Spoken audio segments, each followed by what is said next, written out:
And so we will say welcome to the September general meeting of Solidarity Lowell. I don't even know what month it is anymore. So welcome everybody. Here's our agenda for this evening, starting at 5:30-ish, which it is now. We're going to talk about, let me go back, a little bit about Solidarity Lowell, and we'll do brief intros. And then we'll have committee reports. And then our featured speaker for tonight, Tracy McKay, will join us. And then around 6:45, we will wrap up. Hopefully that's good with everybody. Guidelines for our virtual meetings, please raise your hand or type an asterisk into the chat if you want to speak. Try not to speak over anybody. The stacker, and for tonight's meeting, that's the illustrious Joe Boyle, who will pay attention to the order and unmute you in turn. Use stop video if you want to take a break from sharing your camera. Like if you have to do something personal. I have made this mistake myself in the past. And start the video again when you're ready to resume. Step up and step back. So if you're an aggressive person like me, step back. If you're a shy person, you know who you are, and don't be afraid to step up. And this meeting is being recorded, so please be aware of that. What is Solidarity Lowell, you ask? Solidarity Lowell is a volunteer-based group of community members of Greater Lowell, working towards social justice by defending the human rights, dignity, and equality of all persons against all forms of hate and discrimination. With all in-person meetings on hold, we hope we can bring people together virtually and come up with ways to pursue progressive issues in this time of social distancing. We are a chapter of Progressive Mass. If you're interested in learning more about Progressive Mass or joining one of their committees, please let us know after the meeting.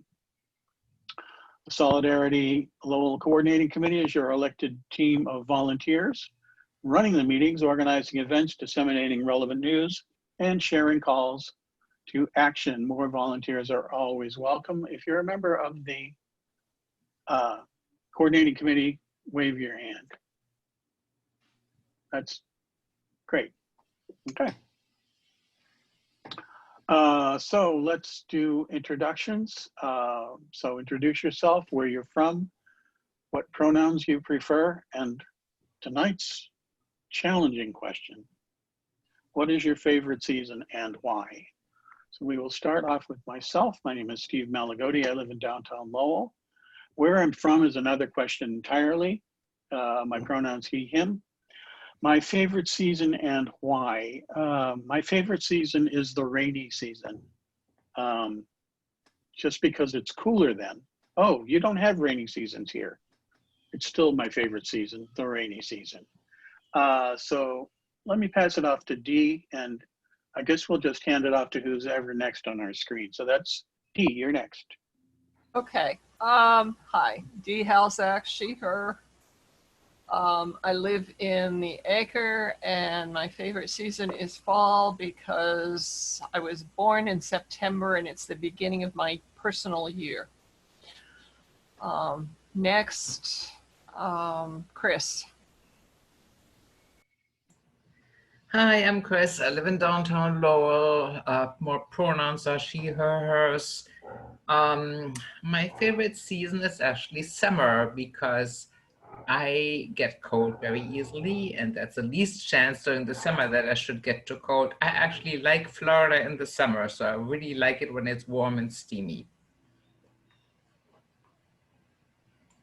And who are you passing it off to? Why don't I pass this off to you, Scott? Okay, sure. My name's Scott Richards. I'm from North Billerica. My pronouns are he, him. My favorite season used to be summer because I grew up on the Cape. But now my favorite season is spring because it's not quite so hot and the days are very long. And so I'm passing off to Paul. Hey, everybody. Good evening. I'm Paul Gaudet. My pronouns are he, him. I live in the Highlands section of Lowell, around Tyler Park area. My favorite season is summer, and mostly because I love wearing short sleeves and not having to grab a jacket when it's so warm. I dread the winter, and so I don't complain about the summer no matter how hot it gets. And I'll pass it to Caroline. Hi, everybody. I'll start my video again. So I am from Centerville. My pronouns are she and her. And my favorite season is winter. I love, love, love the snow. I love bundling up, and cocoa and hot tea are my favorite drinks. And I drink those all year round. And so in the winter, people give me less weird looks. So I love winter. And let me see who I can pass it to. Ooh.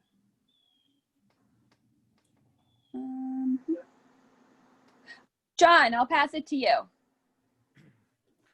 Hi, I'm John Grossman. My pronouns are he and him. I live in Pawtucketville. Active with 350 Mass, and also I work for SCIU 509 during as my day job. My favorite season is summer because I was socialized at a very young age to feel like the school year you were supposed to work and the summer was vacation, and haven't recovered from that. I will pass it to Marissa. Hi, everyone. Marissa DuPont. My pronouns are she, her. I live in Pawtucketville in Lowell, and my favorite season is the fall of the patriarchy. And I will pass it off to, who's next? Joe. Is that season coming up soon? I hope so. All right. Hi, everybody. I'm Joseph Boyle. I live in the Highlands. Pronouns he, him. I'm on the Solidarity Lowell Coordinating Committee. My favorite season is the autumn. I grew up here in Massachusetts, and I have always loved the changing of the leaves, and I've always loved the fall holidays. The holidays in the fall just look really, really good in New England, and so I just always love the fall. I will pass it off to Rick. Rick, unmute. Okay, I got it. Rick Golden. I live on Christian Hill, and him and he. My favorite season is the fall because I'm a wannabe surfer, and there's no waves until the fall, and you don't have to pay $30 to park at Good Harbor Beach in Gloucester after September 15th. So I have surfed once this year, but I'm happy because of it. I will pass it off to, I can't remember, how about Teresa? Thank you. So I'm Teresa English. She, her are my preferred pronouns. I live in Billerica, and I'm excited to tell you about my campaign later. I'm not sure who has not gone. I think Tracy has. Did you have a favorite season you wanted to share? Oh, yes. Spring is my favorite season because of the, going from a hard winter to new beginnings.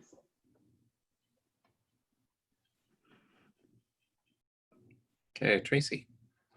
Hi, I am Tracy McKay. I use she, her pronouns, and hands down, my favorite season is summer. So I'm sad to be leaving it behind. I think that's everyone. Oh, you're muted, Steve. How's that? Is that better? Better. Okay. So thank you, everyone, for the introductions. Let's celebrate some victories. The ones that we know about, the successful Ed Markey victory We can't see the slide, Steve. Really? You can't see the slides. So let me Nope. push this other button here. Yes. How about now? Is that Much better. Thank you. Well, So, that's your screen with all your folders, but it's not the slides. oh, Lord have mercy. Let me try this again. Share screen.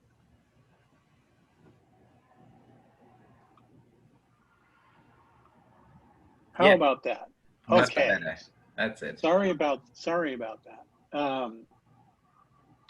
Victories. The Ed Markey victory was pretty impressive, I thought. And we had a record turnout here in Lowell and statewide. Successful early voting and mail-in voting. Pretty successful, I would say. There were a couple of glitches, I think, but otherwise a good omen for November. And who else has victories they'd like to share? Anybody? Victories. I actually have one. I've been working for the census. I've been a census enumerator in the non-response follow-up operation in Lowell. And Lowell started out with a pretty low response rate and had to have a big follow-up operation. And it appears that we absolutely killed it. We vastly exceeded the expectations, closed a lot more of the cases, and brought that response rate way the heck back up to the point where they have been running out of cases. I'm switching over to the Worcester Census Office now because we're way ahead of where they are, and you know, there are a lot. They literally just sent a dozen people from the Waltham Census Office to the Worcester Census Office, because the operation, especially in Lowell, was so successful. That's great, Joe. Did the courts extend the time period? I saw that ruling too. That hasn't filtered down to us with any new information or any changes in how things are going to work yet.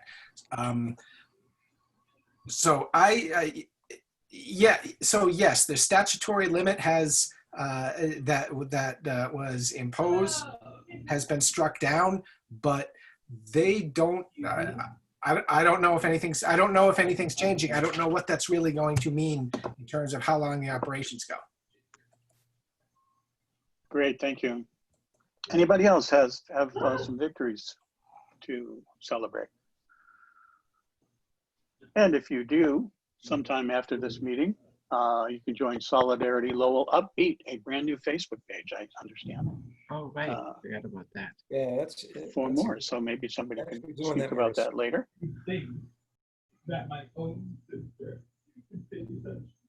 Election subcommittee. Let's hear what your breakdown of the election was. Who's going to do that? Election subcommittee. D. Scott, somebody. D, I think you're muted. I'm not seeing the slide anymore, so I can't read it. Hold on, I'll put it back up. Sorry, my bad. My bad. How's that? Okay, that's fine. Sorry. We have a historic victory to recognize. We would like to recognize Vanna Howard's historical achievement in winning the nomination as the Democratic candidate for state rep in the 17th Middlesex District. Once elected, she will be the first Cambodian American woman legislator in the United States. We're looking forward to working with our new state rep on many progressive issues important to our members. The other thing that election subcommittee would like to remind people is that the city of Lowell could use more poll workers. So if you are able to do poll working, please apply with the elections department. Okay.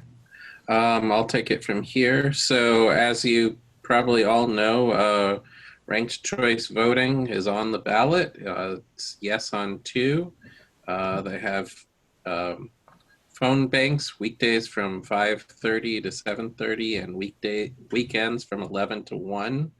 And there's a URL if you want to sign up for that.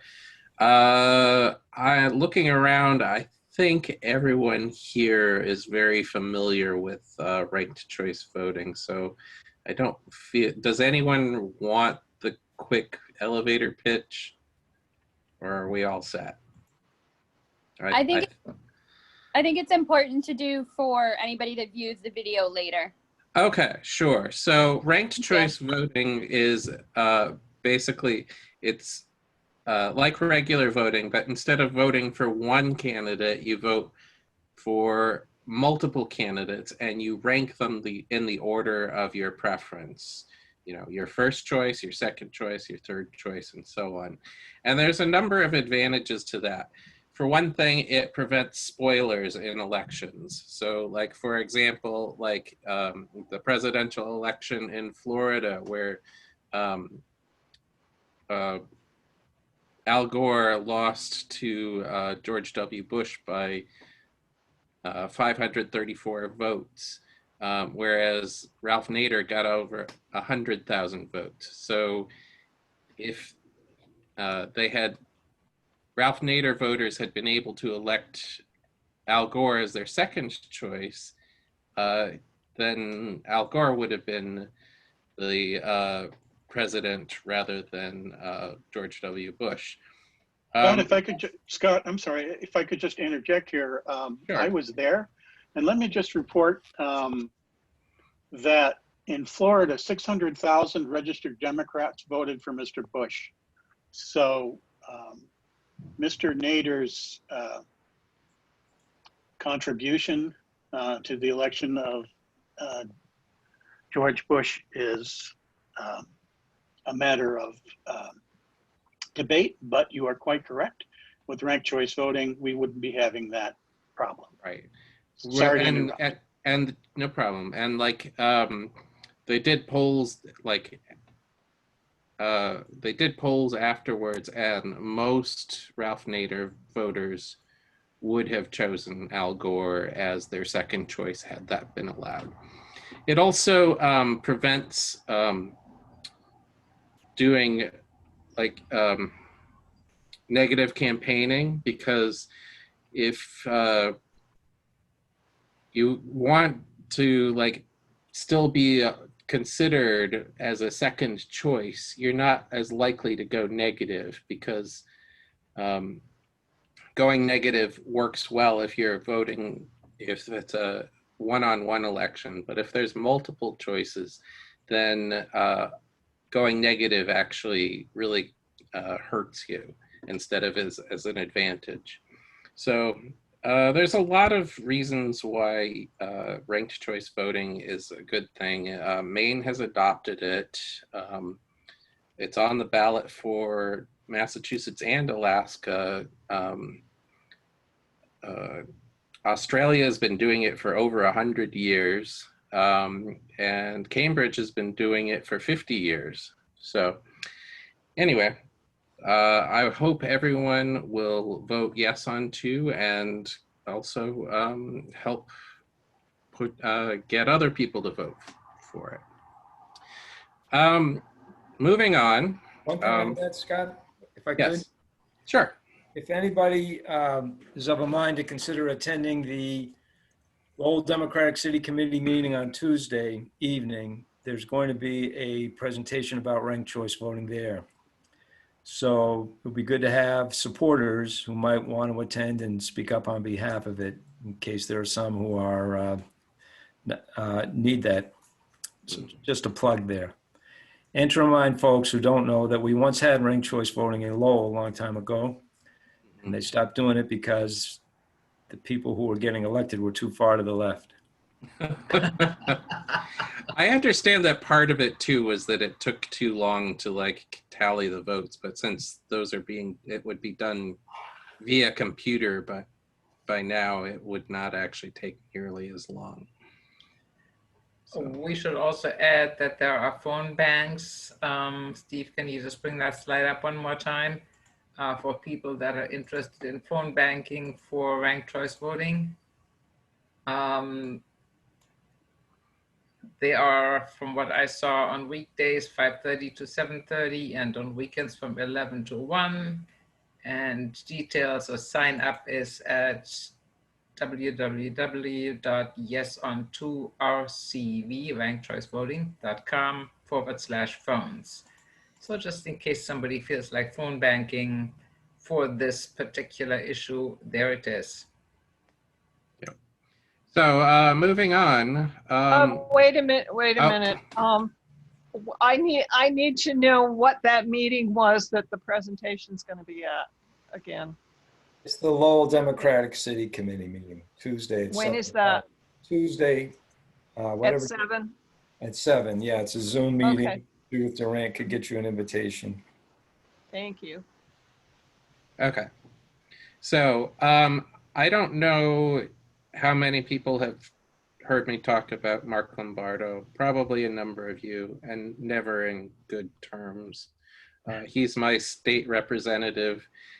He is a Republican and a unapologetic Trump supporter. And running against him is someone who I actually consider a friend, Teresa English. She had the monumental task of running a write-in campaign for the Democratic nominee. And as I'm sure everyone knows how difficult it is to get a write-in nominee.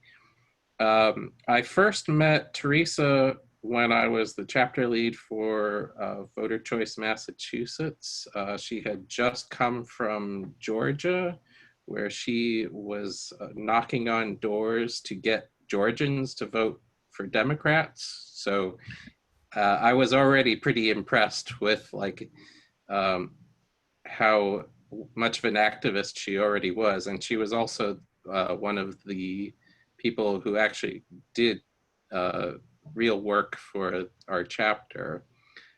She's one of my fellow Billerica Town Meeting representatives. She is a veteran with former Air Force intelligence. She's a teacher, she's a mom.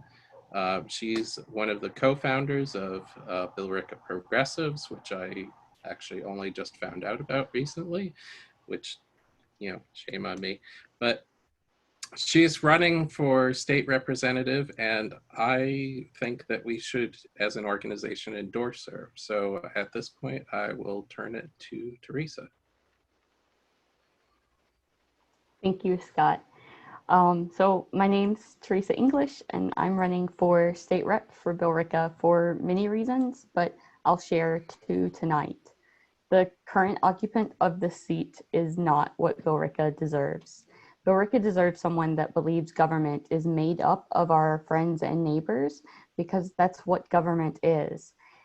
Billerica deserves someone that works with other people for the betterment of others. Someone that works to bridge divides rather than exploit them for political gain. An obstructionist does not belong in our state house. The second and most important reason is because I believe in our system. I know that when good people come together, amazing things take place. I teach history and civics, and I tell my students all the time the way government is supposed to work. And it's been heartbreaking over the last couple of years to have to explain to students why our government is not working the way that it was designed to. My background in education and interdisciplinary studies gives me the expertise and the tools needed to combine efforts within communities to tackle homelessness, poverty, and meeting the basic needs of our neighbors. I'm asking for your endorsement tonight. I've supported Solidarity Lowell since 2017, financially when able, and through attending meetings, trainings, and events. Whether it's unpacking whiteness or for ranked choice voting, we share the same ideals, and I look forward to working with all of you in the next session to create a more equitable Commonwealth. So thank you for your time and the opportunity to speak. Thank you, Tracy.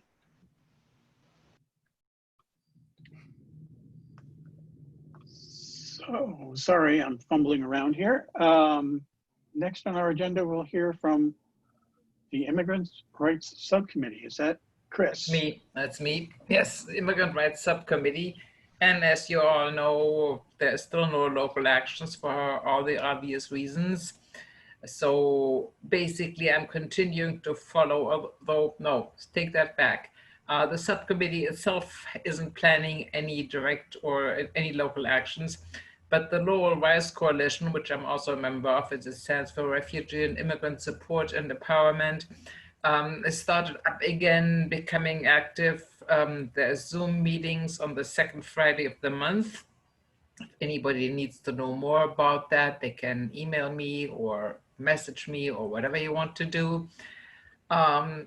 In addition to that, the two initiatives that have been ongoing are still ongoing. Driving Families Forward is continuing to advocate for the Work and Family Mobility Act, which is H3012 and S2061.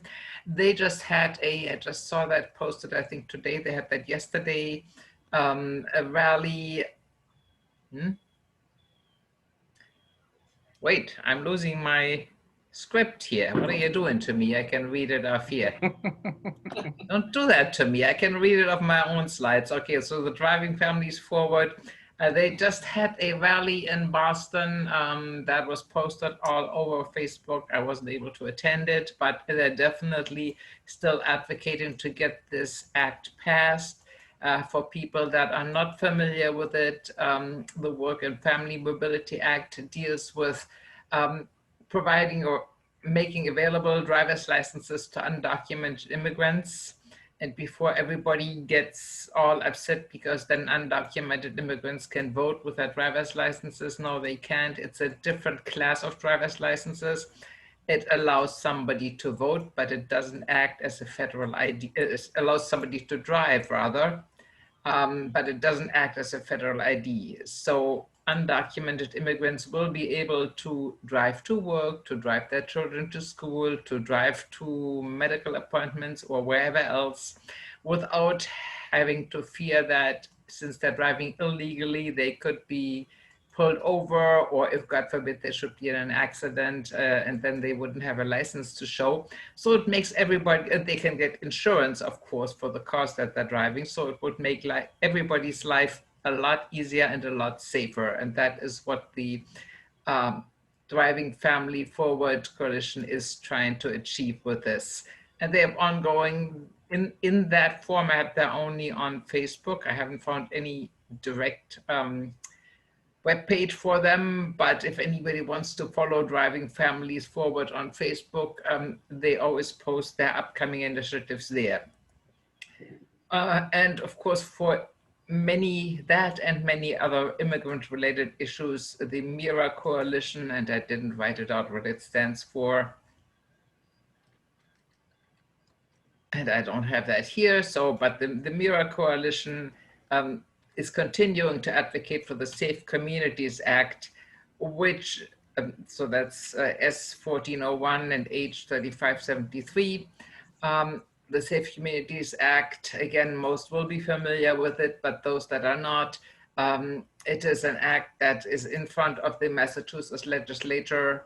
It has been reported out of committees, favorably out of committee a while ago, so it is now up to the legislature to decide on this, and it would determine that ICE, the Immigration and Customs Enforcement Agency, will not be able to, they will still be able to come into communities, but they cannot make use of local police departments to do the enforcement for them, which again will make everybody safer because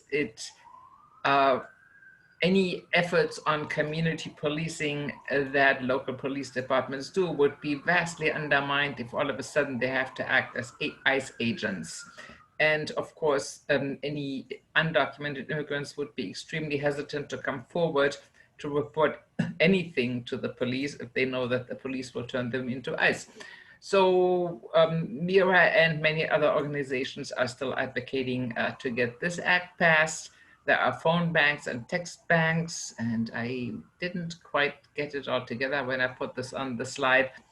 But Mira has Facebook pages and web pages and mailing lists. If anybody is interested in participating in any of these phone banks or text banks, or any other question relating to immigrant rights in not only in Lowell, but statewide, you can email me, chris@solidarityLowell.com, and I'll do my best to point you in the right direction. And I think that's all I had to say on this.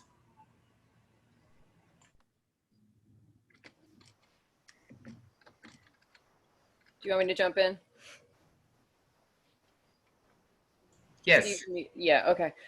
So, hi, I'm Marissa. I'm the volunteer coordinator for the Merrimack Valley Interfaith Sanctuary Network for Solidarity Lowell. This is a group that was formed to assist any, oh, where'd my slide go? It's all, I can do it. It's a group that was formed to assist any immigrants who were in need of sanctuary so that they were protected from deportation. We currently, eventually it became clear that there weren't any folks who needed actual sanctuary, but we decided, and because the space was sitting empty, we decided to open it up to folks who are looking for asylum. And we do currently have a guest. His name is Marius. He's a wonderful gentleman from Togo. He has an amazing story. If you ever get a chance to hear him speak, I highly recommend it. I don't know when that would ever be happening anytime soon, but if I hear of anything, I'll be happy to pass it along. Currently, there is some construction going on at the normal space, so it's a little tricky, but things are going, you know, as well as can be expected. He's been getting the runaround in terms of getting his work visa. He was supposed to initially have it back in November, and suddenly it's not happening. We're trying to get that worked out, and I'm not even sure if he'd be able to get a job with COVID right now anyway. But we have agreed to provide him with $500 a month in living expenses. So if you're able to donate, the link is on the screen. Just make sure that you put asylum in the special notes part of the donation form. I know he was having some dental issues and needed some assistance with that as well. He needed new glasses. So it's just, you know, and he has 2 daughters back at home in Togo. So any assistance would be greatly appreciated. And if you have any other questions or if you're interested in helping out, feel free to email me, marissa@solidaritylowell.com.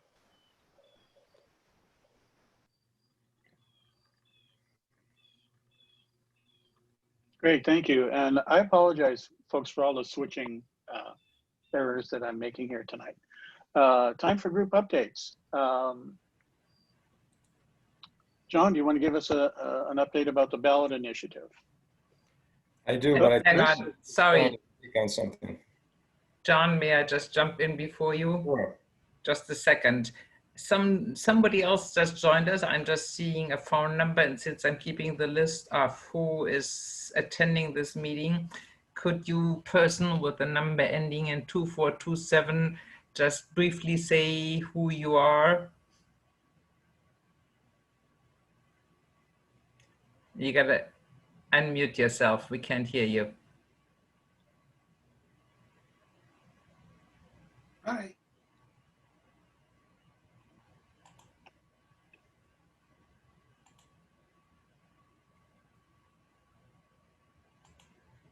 Well, I don't remember what you pressed to unmute yourself by phone. I think *6 maybe. *6, I think. Yeah, maybe *6. Steve, can you unmute people? Maybe. Yeah, it is *6. If you want to unmute yourself, it's *6.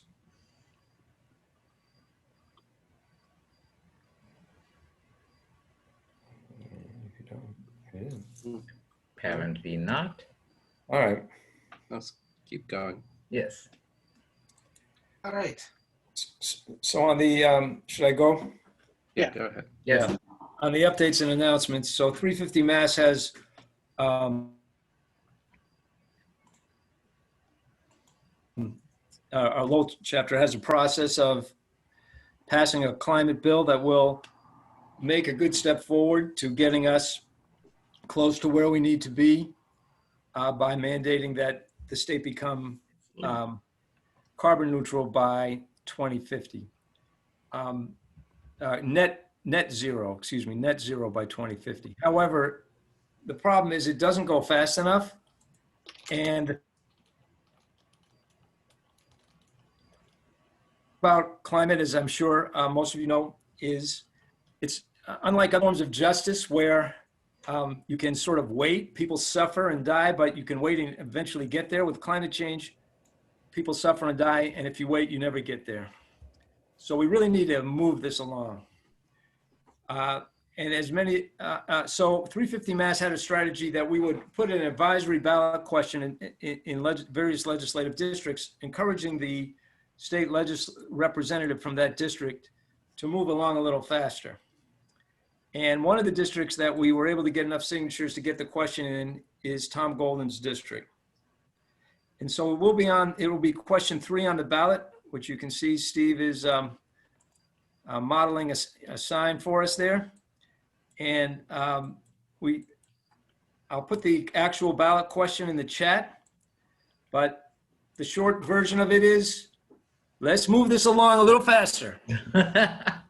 Okay, we can't afford to wait. We don't want net zero by 2050. We want 100% renewable and sooner than that. And if you do it early, you save greenhouse gas emissions. If you wait to the end, you get all those emissions during the years you didn't wait.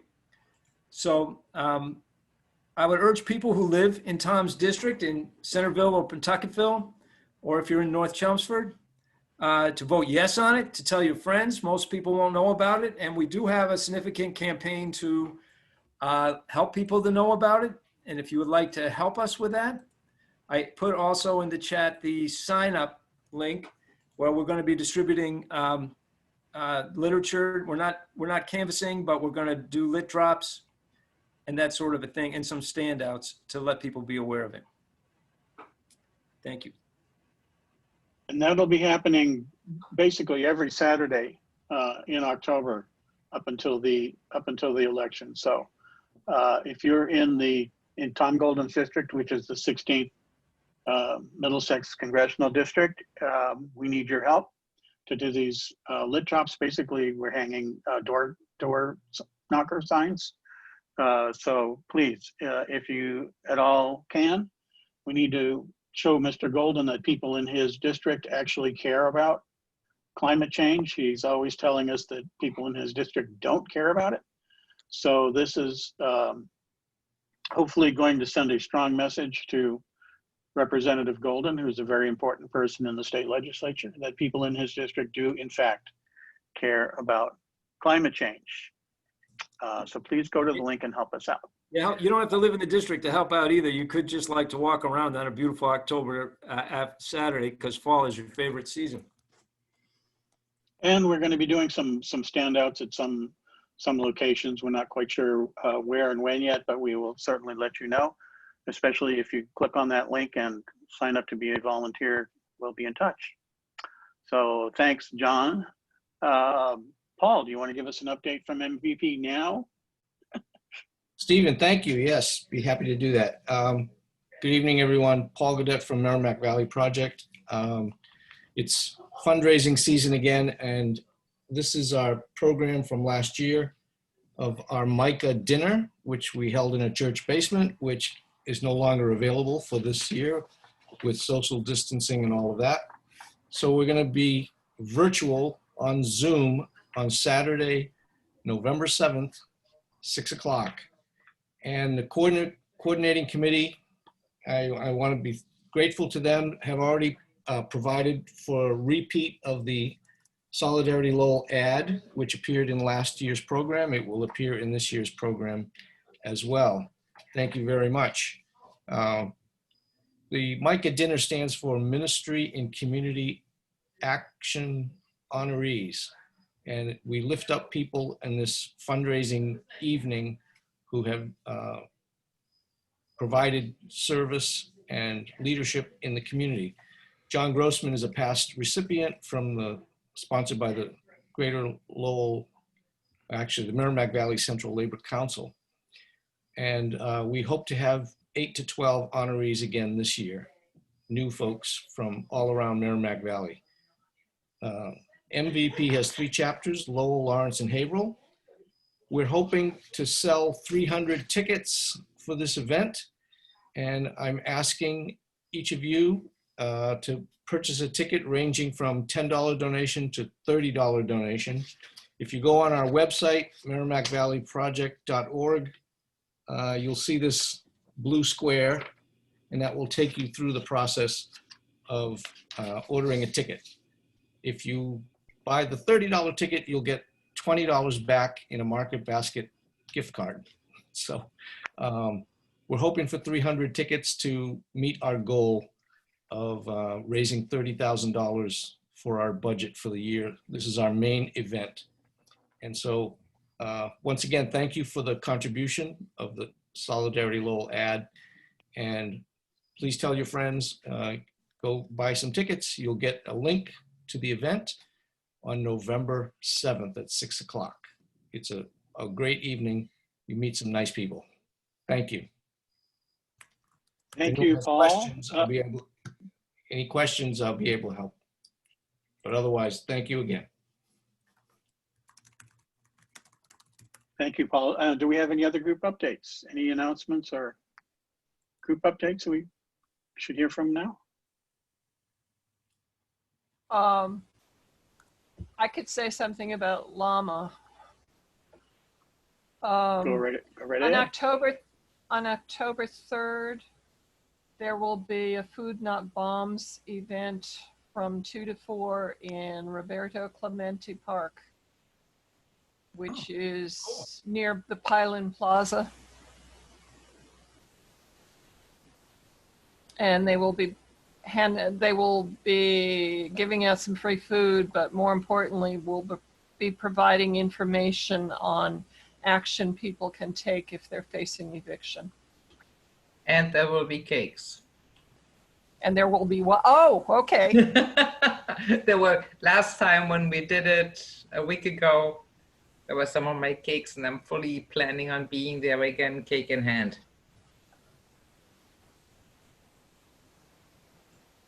I have a quick update. Dee, are you finished? Yep. Awesome. So I am part of GLELA, which is the Greater Lowell Interfaith Leadership Alliance, and it is a group of both religious worship leaders, but also people that are just within religious faith communities, and we are looking for more members. So our meeting is the first Thursday of the month. We do have a Facebook page, and we are just looking for anyone that is drawn to hearing religious or worship, different things like that within our meeting. It's an hour Zoom meeting. It is early, it's at 8 in the morning, but we are definitely looking for more faces of various religious backgrounds and also nuns. So if you have no religious background, you are more than welcome as well. So that's it. That's GLELA. Thank you. Great, thank you very much. I had something I wanted to bring up. It's about the lawsuit, the voting rights lawsuit and the reformed city council. People have started to get into the issue of drawing the maps, drawing the districts. And there's a group, Lowell Lines, which is doing outreach and taking public input about this and stuff. This is an important civil rights issue about how to draw the lines. There's a lot of things, there's a lot of decisions to be made that will have a significant effect on how much this process empowers communities of color in electing representatives. For example, the lawsuit agreement requires them to draw 2 majority-minority districts out of the 8. It appears that is certainly easily within the realm of possibility to draw 3. There are also issues like whether the lower Belvedere area, which is a majority-minority census block group and almost 50% Latino, And a lot of the thinking around this involves including that in with Belvedere to create one of the districts, which would basically be completely diluting the vote of that community of color, rather than using it to be drawn into the majority minority districts. So I think that this is something that progressives in Lowell should keep an eye on and be involved with. And I want to bring everyone's attention to that. The group is Lowell Lines. Thank you, Joe. Is there anybody else? Any more announcements? Hearing none. We will go to our featured presenter tonight, and we want to welcome Tracy McKay. And Tracy, is someone going to introduce Tracy, or shall I just read what we have here on the screen? Chris, do you want to introduce her? I can do it, since Tracy and I have met before twice, as a matter of fact. Once Great. at the First Unitarian in Chelmsford, and then Tracy also came to my church, the Trinity Lutheran in Chelmsford. We talked a little more, and that's where we cooked up the idea that Solidarity Lowell might be a good place for her to come and give us a presentation what PFLAG is all about. But basically, and Tracy, I took this pretty much straight from your website. PFLAG is a national organization with branches around the country, including Greater Boston and the Merrimack Valley. They're known for helping family and friends learn how to be supportive of their LGBTQ plus family and friends, and for teaching the cisgender heterosexual community how to be good allies. And as Dee pointed out, our meeting today falls between two dates important to the LGBTQ or IA, I forgot something there, plus community. One is International Celebrate Bisexuality Day, which was September 23rd. And the other one is coming up, National Coming Out Day, and that's October 1st. And Tracy, 11th. October 11th. If I could read, that would also help. And of course, Tracy, I didn't write down what your official title or function is with the Greater Boston PFLAG, so you're gonna have to do that yourself. I can do that. So thank you all for having me, and thank you all for the wonderful work that you're doing. Just listening to all the good work that you're doing is very inspiring. So thank you for all that work. So my official title is Program Manager. I'm one of the program managers at Greater Boston PFLAG. And before I will start sharing my screen in a few minutes and tell you, provide some educational material for you, some content, but I thought I would just give a little more introduction about how I came to PFLAG. So I have some professional identities that brought me there. I am a former educator. I was a kindergarten teacher for 10 years. And I have a master's degree in social work, and I spent my whole career working with children and families in a variety of settings. So I've always been really drawn to working with children and families. But what really brought me to PFLAG was my personal identity, that of being a mom. So I have 3 children, ages 18, 21, and 24. And for the first 17 years of parenting these amazing children, I thought that I was raising 3 boys. But then about 6 years ago, both my oldest child and my youngest came to me, each without knowing about the other, and let me know that they were transgender. And it's been about 5 years now that both of them have been living full-time as the young women they always knew themselves to be. And I say it that way very intentionally because my children did not switch from being boys to being girls. They were girls all along, and the rest of us just didn't know it. So I started at PFLAG as an attendee at a support group, and then I started to volunteer as a speaker, and now I'm thrilled to be there as, to be here as the program manager. So I'm gonna start sharing my screen, and I thought the first thing I would start with was just a little bit more. Chris gave a great introduction, but I'll give you just a little bit more. So our organization really, our goal is to foster LGBTQ plus inclusive spaces, whether that's families, workplaces, communities, and we do that through a range of activities that really fall into 3 different buckets: support, education, and advocacy. So for support, we have 13 different support groups now, with another one, I think, getting online soon. and all of them are meeting via Zoom at this point. We have a helpline for folks to call in to get some support and resources. And we also have a one-to-one program. So folks who maybe are not interested in a group experience or not ready can connect with someone who is going through something similar. The education piece is really my job. I go around to schools and corporations, houses of worship, community groups, any place really that wants to know more about LGBTQ+ issues and identities. I go and do some trainings and some workshops. And then finally, advocacy. It often looks like us partnering with other groups really to try to do what we can to make sure that the laws in Massachusetts and beyond protect this community. So that's what PFLAG is. So when I talked with Chris, these are some of the things that we thought might be important to share today. So we're just going to quickly talk about some correct and up-to-date terminology. And really look at the difference between 4 concepts: gender identity, sex assigned at birth, gender expression, and sexual orientation, and really understand that they are sometimes related, but really are 4 separate concepts, and then learn how to be an effective ally. So I'm going to start at the beginning with talking again about the basics of those concepts and some language. So the first concept really is sex assigned at birth. And that is what, when a baby is born, the doctor says this is a boy, this is a girl, based on that child's anatomy. They put an M and an F on the birth certificate. Now, for about 98% of us, that works out just fine.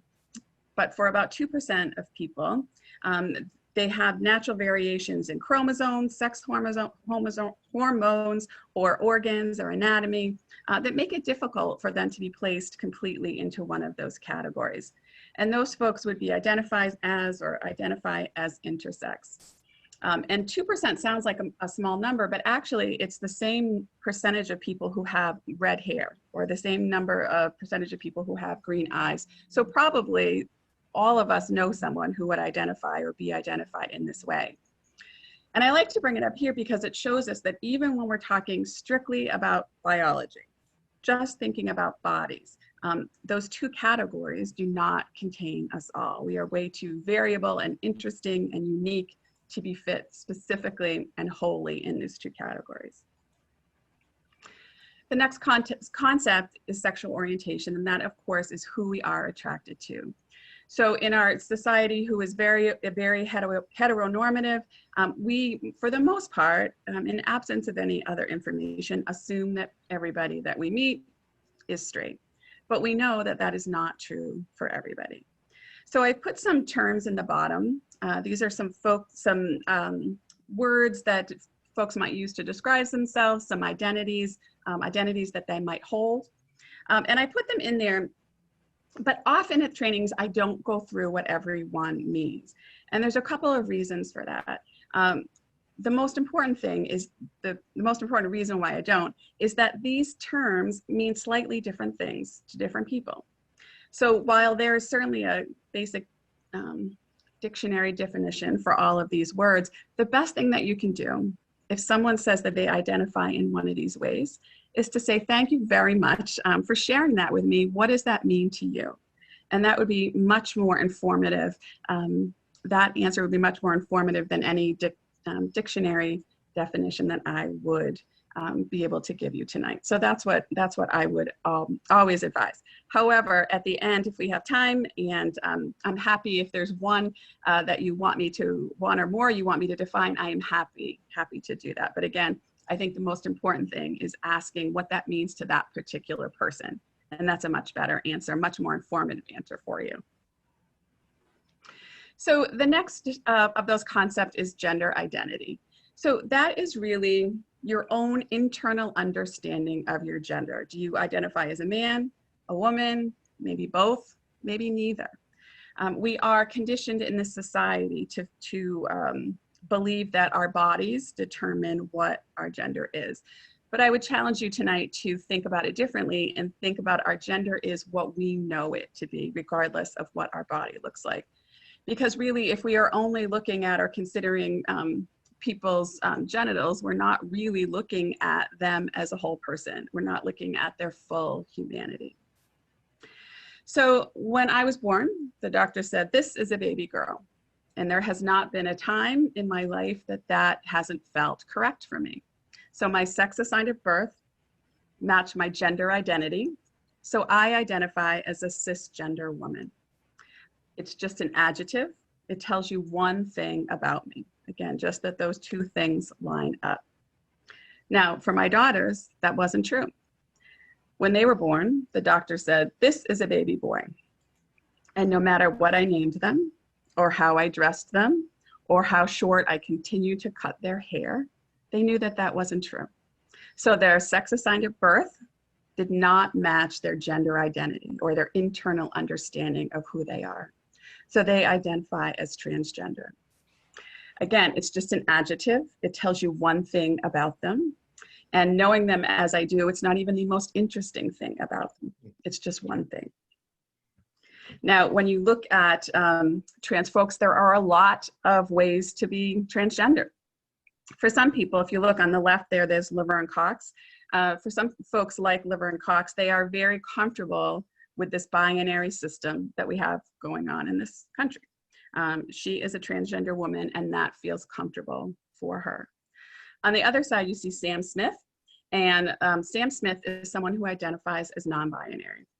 And when you think about folks who identify in this way, these are folks that don't fit neatly or consistently or persistently into those two categories, male and female. So for an example, someone might have a gender that kind of blends elements of both being a man or being a woman. Or for some people, the concept of gender doesn't really feel like it fits for them at all. They don't identify with either gender. And for some folks, their gender identity feels like it might change over time. So that's what, when you hear the term non-binary, that's what that would refer to. So the final of those four concepts is gender expression. So if gender identity is your internal understanding, gender expression is what you show to the world. So it's your external expression of yourself. It can be things like your clothing, your mannerisms, things you enjoy doing, your hair, your makeup. Now, when we make these choices about what to wear or what to do, we're not doing it usually because we say, okay, I want to look more like a boy today. I want to look more like a girl today. What we're doing is choosing those things that make us feel happy, comfortable, and confident. And that's what gender expression is. Now, as with most things in our society, there is a very strong feeling about what gender expression should be for boys and what gender expression should be for girls. You can see some examples there of gender expressions that are more masculine and more feminine. But for some people, and you might hear this term gender non-conforming, those socially prescribed activities or ways of being don't really feel like it fits them. So their gender expression really differs from society's expectations of them based on their sex assigned at birth. And again, you can see some examples, men that choose to do ballet, boys that like to play with dolls, girls that like in sports, or more masculine attire. So again, when we think about this, we just remember that folks are just doing what makes them feel happy, comfortable, and confident. And for some of us, that lines up more neatly to society's expectations, and for us others, it does not. So one thing to remember when you're thinking about these concepts is that just because you know one thing about a person with regard to all of this does not mean that you know the rest of it. So for example, just because you know someone's sex assigned at birth does not mean that you know anything about who they're attracted to or what they know to be true about their own gender. Similarly, just because you see how someone expresses themselves in what they wear or their hair, it doesn't tell you anything about who they are attracted to or what they know about their own gender. The other thing to think about is that these four concepts are not specific to the LGBTQ+ community. We all have a sex assigned at birth, a sexual orientation, a gender identity, and a gender expression. And many of us are on some kind of continuum for many of these different concepts, which makes for a very complicated concept of gender. It's much more complicated than we have been taught to believe, much more complicated than this society leads us to believe. So with those terms as a background, those concepts as a background, I want to talk a little bit about being an ally and what that looks like. So I was so thrilled to see that you all introduce yourself with your pronouns, and that is fantastic. I can see I don't have much work to do with you all with regard to this. But pronouns really are one of the best ways that you can show your allyship. So obviously the ones on the top are traditional pronouns that we are all familiar with. And then about 40 years ago or so, folks started to say, you know what, those don't fit for me. We need something new in the English language. So we came up with some different pronouns. They're usually called neo-pronouns, newer pronouns. And you can see a couple of them on the bottom. Sie, hier, hers, am, er. And those are just two of many that have come up over the years. But one that we hear more commonly now is they, them, they are used as a single person, single pronoun. Now, often I will get a lot of pushback on this because people will say, I can't use it because it is not grammatically correct. And the first thing I would say is that if we know that it's really important for people, and we do, does that really matter? Often when I come to do programs and there are speakers, and if they use they, them, their, or whatever pronoun they use, they talk about how it feels to be misgendered, meaning someone uses the wrong pronoun for you. And some of the descriptions that I hear, it feels like someone has punched me in the gut, or it feels like someone is constantly throwing pebbles at me. And I always try to remember that because it reminds me how important it is to use the pronouns that feel right for somebody. So we know that it's important. But the other thing to think about is that now, Merriam-Webster Dictionary, Oxford Dictionary have told us that it actually is perfectly grammatically correct to use they, them, their in this way. In fact, I believe it was Merriam-Webster Dictionary that said, and it made it the word of the year in 2019 because so many people were talking about it. So it is grammatically correct. And it's been around for a long time. Shakespeare used it in this way, Chaucer, Jane Austen. So it's been around for a long time, and it's really not going anywhere. And if you think about it, we do use it this way all the time. So if we were watching the scene play out and we didn't know the gender of the person up on the tightrope, we might say something like, what are they doing up there? Or I hope they don't fall. Or if we were in a meeting and someone left a water bottle, we didn't know who it was, we might say, oh, I hope they come back. So we use it this way all the time to talk about one person. We just need to practice using it for a specific person that we're interacting with. So I just wanted to give a little bit general etiquette, particularly when we're talking about interacting with transgender folks. First of all, don't presume you know how someone identifies. And you know, I had mentioned again that we can't, just because we know one thing about a person does not mean that we know the rest of those things. So don't, you know, we want to try to, in all cases, not to make assumptions just based on one thing that we know about somebody. The second, if you learn someone's transgender identity, consider it private information. Sometimes if, you know, if someone comes out to you as transgender, maybe you're the first person they've told. Maybe they are comfortable you knowing, but not everybody else. So it's really, really important if someone shares that with you, that unless they specifically say that it's okay, that's something that's private information and you want to let that person share it with those around you.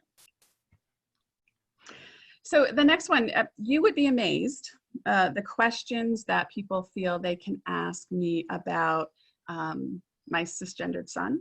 I mean, about my transgender daughters that they would never ask about my son. Questions about their medical history, questions about what's under their clothing. And I'm sure, or I try to believe that those questions come from wanting to understand.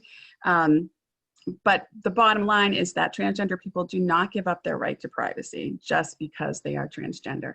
So I always think, you know, if you're going to ask a question, to really feel like how, or to ask yourself how that question would make you feel if someone asked you, or we're asking that question about your child. And if it feels uncomfortable, it's just not something to ask. And certainly things like medical information are really top of the list of things not to ask. The other thing, just to let you know, in terms of questions that are not okay, is the questions like, what is your real name? Or what was the real name when you were born?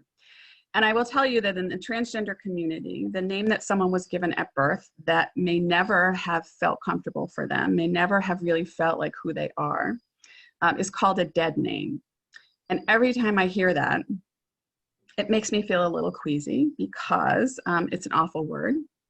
But it reminds me how awful it feels, how violent it can feel for a transgender person to be called by a name that never fit them at all. So again, asking if someone tells you their new name, that is their name, and asking them about their birth name is never really an okay question.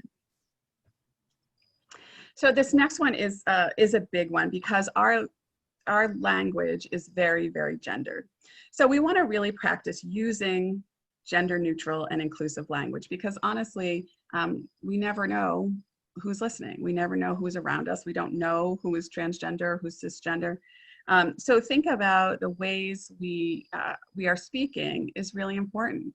So trying to get rid of terms like ladies and gentlemen, trying to boys and girls, sir and ma'am, mother, father, those kinds of terms we want to try to replace with more gender neutral and inclusive language like folks or partners or spouse, something more gender neutral. I'll give you an example. Often, when I used to be able to show up at places to do these programs, maybe it's at a school or a corporation, and there's somebody at the desk who is really super welcoming and wonderful, and they'll say to me something like, and if I'm there with colleagues, and they may say something like, "Good morning, ladies." Now for me, that feels okay. But for many of my colleagues, many speakers that I have, that doesn't feel good. So we really want to work on and really practice taking the gender, those gendered words out of our language. And finally, and this is kind of a grammatical question, no one is transgendered with an ED at the end. Again, transgender is just an adjective. It describes something about you. Again, no one is transgendered. It's not like something has happened to them. They are transgender. Now, I just wanted to give you just a few more ally tips. First of all, one of the best things you can do is just ask the LGBTQ person in your life how best to support them. So just like when I talked about various terms that someone might use to describe their sexual orientation, different people need different things, and there is no one size fits all way to be an ally. So really asking, how can I be supportive? You may get, if you ask 10 people that question, you may get 7 different answers. And again, send signals that you are a safe person. And that the best way to do that, again, is going back to those pronouns. I always try to introduce myself with my pronouns, even if I'm outside a group like yours when everyone else is doing it, for 2 reasons. One, it tells people that I am a safe person to have these kinds of discussions with. I at least know enough to know that pronouns are important. But the other thing is that if I, as a cisgender person, introduce myself with my pronouns, for lack of a better word, it normalizes the process. And it makes it so transgender folks aren't the only people, or non-binary folks aren't the only people that constantly have to give their pronouns. So making space for that is a very strong, it shows very strongly that you're an ally. The other way, of course, there's lots of symbols like pride flags or stickers. It's something you can do in your place of work, or, even now we're talking about, we're all viewed in these very small squares on our computer. There could be a pride flag in your background, something to let people know that you are a safe person. Second or third is show up for the LGBTQ+ community. And there are lots of ways to do this. And I know that you all have done this in numerous ways. I remember when Chris and I were talking that you all took part on the Yes on 3 campaign. So you have really showed up, and there are lots of ways to do that. So the next one I also think is really important. I know when my children first came out to me, I spent a lot of time really thinking about what it might feel like for them, really trying to put myself in their shoes. And then finally I realized that I can't. Maybe I can come a little closer than some other people, but I can't really know what that experience was like. But in the end, it really didn't matter because I don't need to understand what it feels like for me to support them and affirm them and accept them and get them what they need. So not being able to understand why someone uses they, them pronouns or identifies as non-binary should not stop anybody from being affirming and welcoming. So the next one too is, educate yourself with again, asking me to come here today to talk about this is wonderful. One of the things about this community is that many times, wherever they go, folks have to educate those around them before they can even get their needs met. So whether that's in a medical situation, a therapist, colleagues, coworkers, friends. So if you educate yourself, if you are an ally and educate yourself, it really shows that you are supportive. It doesn't leave everything up for the LGBTQ plus person in your life to do. And then if you do have questions, they're more educated and more in-depth questions. So it's really important. The next one, stop it, name it, claim it, is just really powerful. If you are somewhere, and whether it's you're at a party, at a dinner party, whether it's you are in some kind of work setting, if you hear someone make a derogatory comment or something spreading misinformation about this community, really calling it out and saying, I don't know if you know this, but that's a really negative term in the LGBTQ community, and I really rather that we not use it.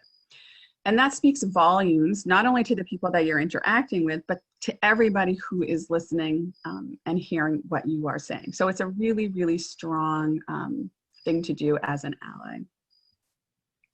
And finally, this is a question I always get, what do I do if I make a mistake? And we're all gonna make mistakes. I make mistakes all the time. And the best thing you can do if you make a mistake, so for example, if you've used the wrong name or the wrong pronoun for someone, the best thing you can do is just correct yourself, move on, and then learn for the next time.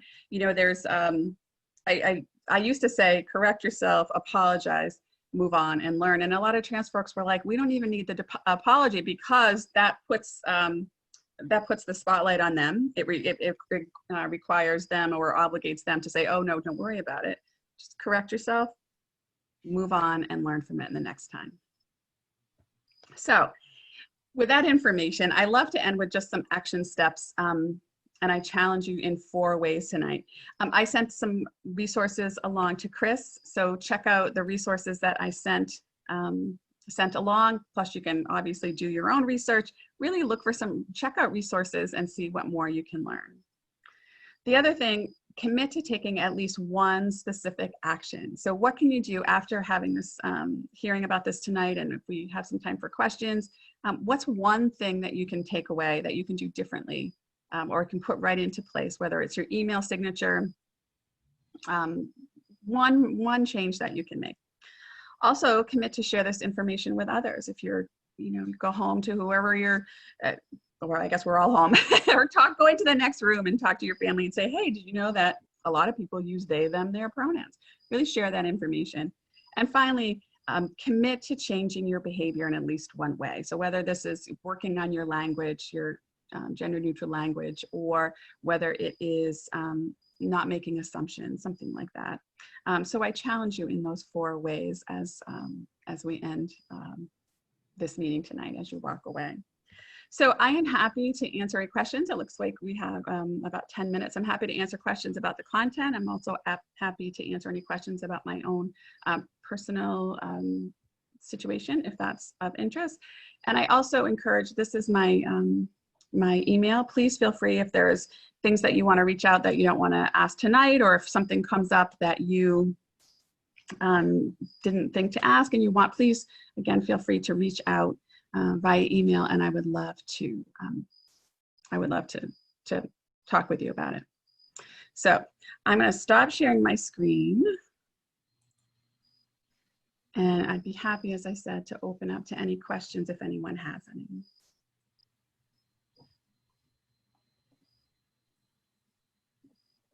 Thank you, Tracy. I will ask first question. So first of all, thanks for your presentation.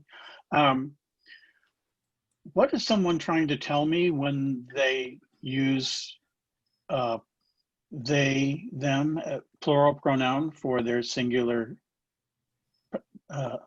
identity? What are they trying to say to me?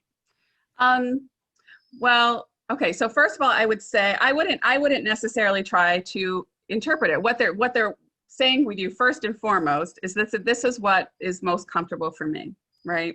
So you could say that probably they're going to say that that probably means that that person might identify as non-binary, but that's not necessarily true. So I think the only thing that we can take away from that, and the only thing we really need to take away from that, is that what they are telling you is this is what makes this is most comfortable for them, and please use it. So I think that's all I would take away, and not really try to assume anything else.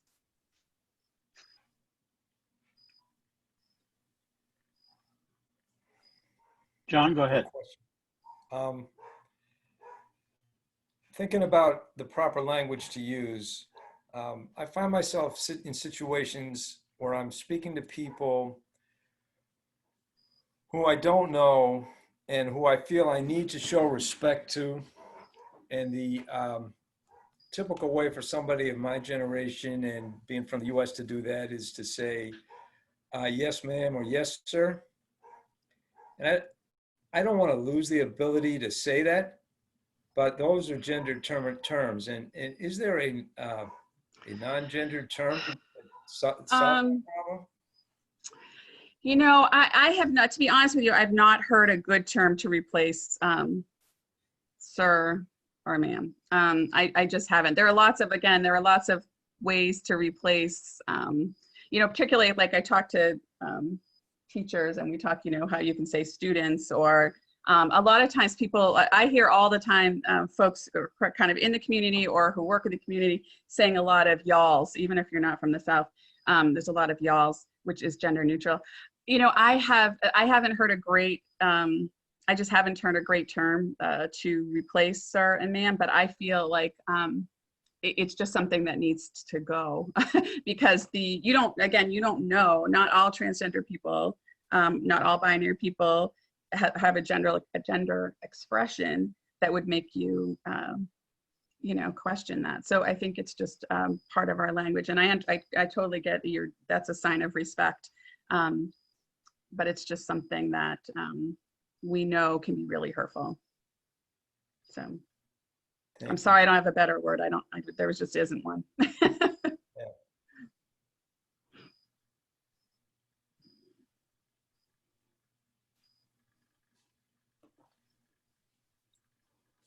I have a question. So I have a friend whose niece, and I don't know what the correct term for niece and nephew is, if there is a gender neutral term. I've heard nibbling, but I'm not sure if that's right. Is it? Okay. Nibblings. Yeah, okay.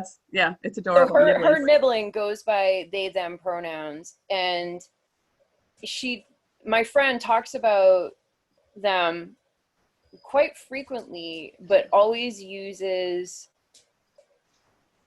she to refer to them. And it's been really tricky because it's like, well, do I just let it go or do I correct her every single time, you know?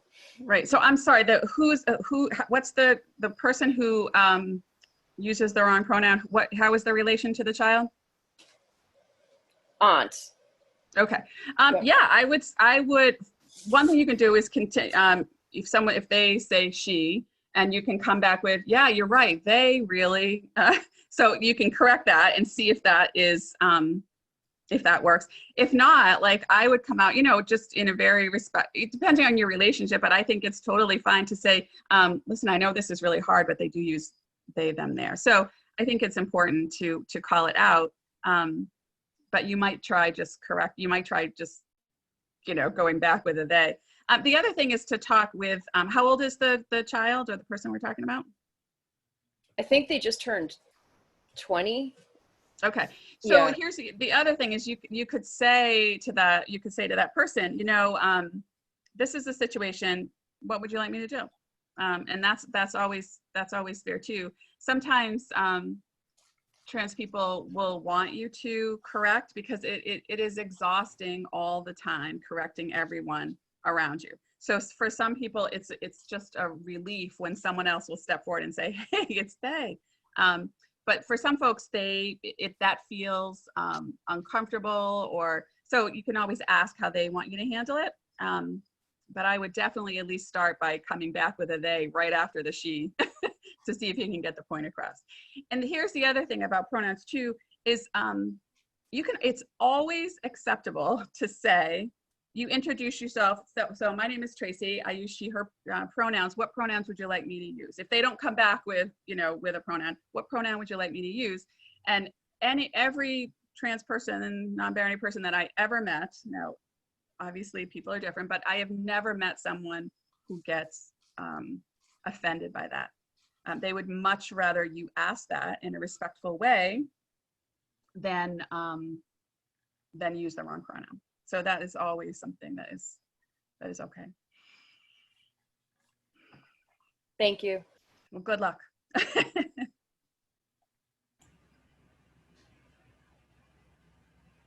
Dee, you're in front of me in the stack, I believe. Oh, yep.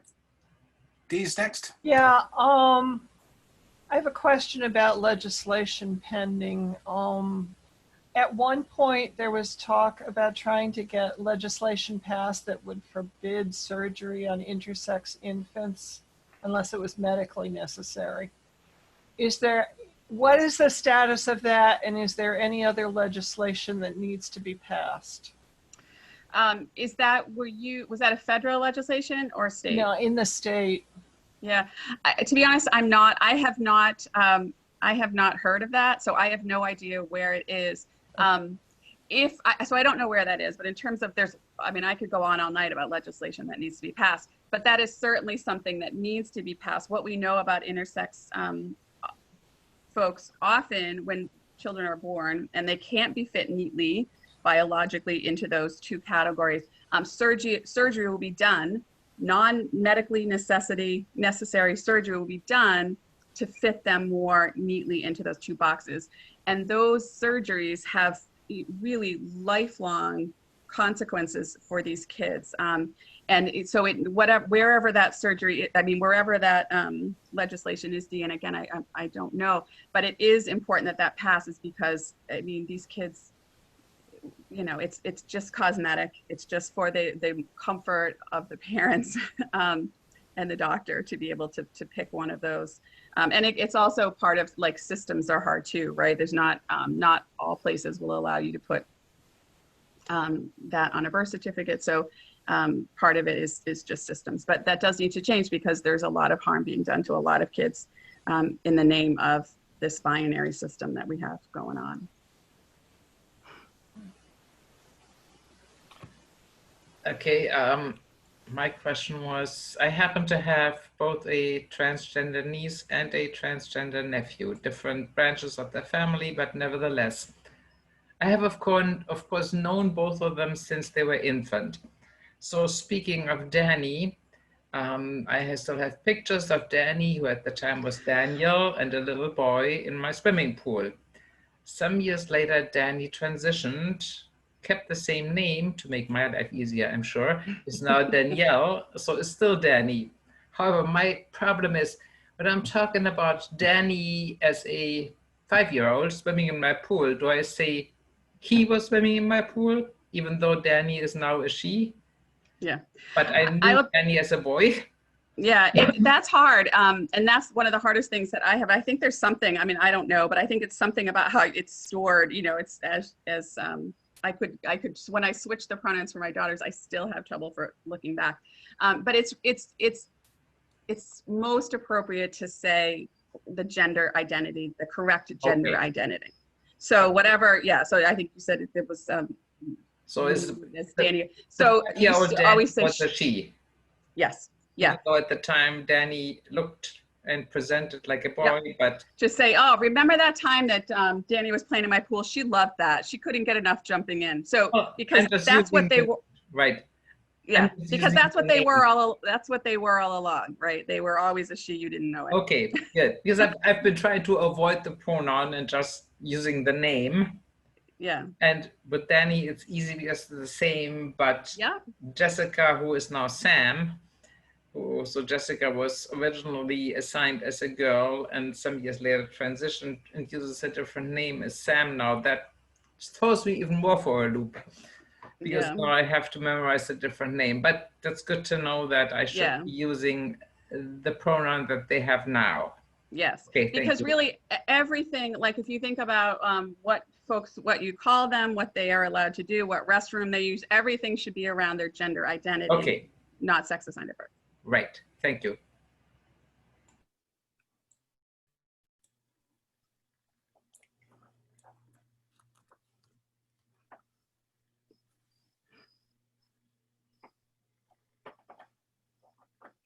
Any other questions? You have more questions? Well, again, I thank you for having me and thank you for all your good work. And if something comes up, I'm just Tracy at gbgreaterbostonpflag.org. So please feel free to email me with any questions that come up later. I'm happy to talk about it. Thanks so much for joining us tonight, Tracy.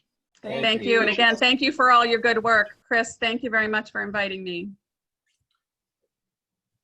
Thanks, Tracy. That was great.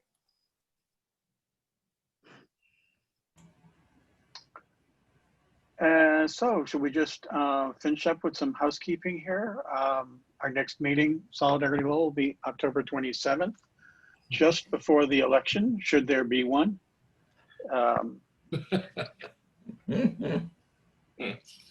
Speakers TBA. You can join the discussion in events on our Slack channel, which hopefully everybody knows how to get to. Steve, is the date the 25th, not the 27th? Slide says 27, so. Sunday evening is the 25th. It's the 25th. I'm sorry. I made the slide and okay, it slipped. The 27th, the 25th. I'm sorry, the 25th. Thank you.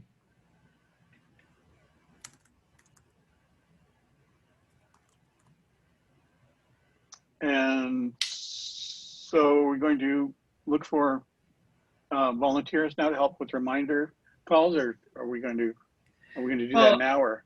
I'll just assume the usual suspects, and what I usually do is like a few days before I'll send out messages to people who have done this before and asking them if they would be able to help again. However, if anybody who has not helped us out with that before thinks they would like to do that, feel free to contact me. The more people we have, the fewer it is for each of them. It's a pre-scripted text and you get a part of a list assigned and you just send out, say, 10 texts or so a few days before the meeting, hopefully to remind people that indeed it is happening today. So anytime at all, if you think, oh yeah, that's something I can do, I'm the person to tell, and I will be happy to include you in the reminder list. And it's really easy. I will testify to that. You don't have to talk to anybody. It's just text. It's very easy. Please join us on a Facebook page. There's a couple there. There's our Slack address. We have a website, solidaritylowell.com, Instagram and Twitter. Solidarity Lowell is easy to contact. We're everywhere, pretty much. Thank you for attending. Do we have anybody? Do we leave anything out? Anything anybody wants to bring up before we adjourn for tonight?